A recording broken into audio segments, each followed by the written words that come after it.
Many times I get asked the question about why am I waking up at 3 a.m. consistently in the morning? And there are many reasons in the sleep world that we know from research as to why that's happening. One is going to start with our levels of stress and anxiety. Research has shown us that the body naturally starts to produce more cortisol around 2 or 3 in the morning. And we know that cortisol, along with adrenaline, tend to be the chemicals produced whenever there's any type of threat or stressor present. So if we're already under significant stress, our body is already somewhat amped up, even when we're sleeping. And then all of a sudden we start to have more cortisol produced. Then as our brain is tracking the body and making sure that there aren't any threats, it may wake us up. And because we're already amped up and our body's not thinking that there could potentially be a threat, that continues the cycle. We know that low blood sugar can also play a role in waking up around that time in the morning. So if our brain senses that the energy tank is empty, what's going to happen is it again is going to spike our cortisol production. That helps to jumpstart the metabolic process. That's what gets us hungry and wakes us up so that we can eat. But what ends up happening is that when that happens, we're going to wake up earlier than we want to. So a quick trick there is not to go to bed hungry. We don't want to eat significantly heavy meals right before bed because we don't want to be digesting as we're laying down and sleeping.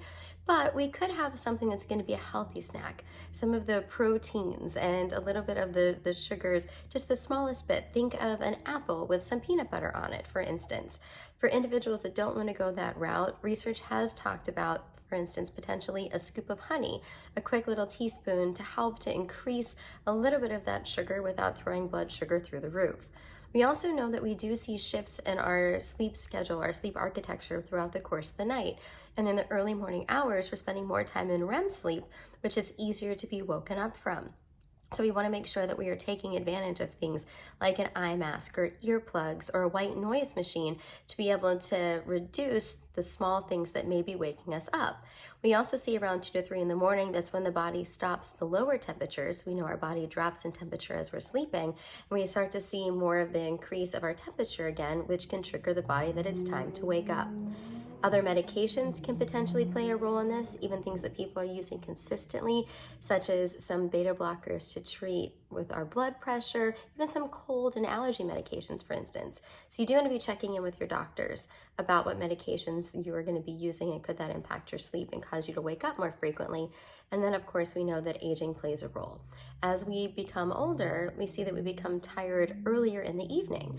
If we're going to bed at 7 or 8 o'clock at night, by the time 3 a.m. rolls around, we may have already been sleeping for 6 or 7 hours, and it may just naturally be the time for our bodies to wake up.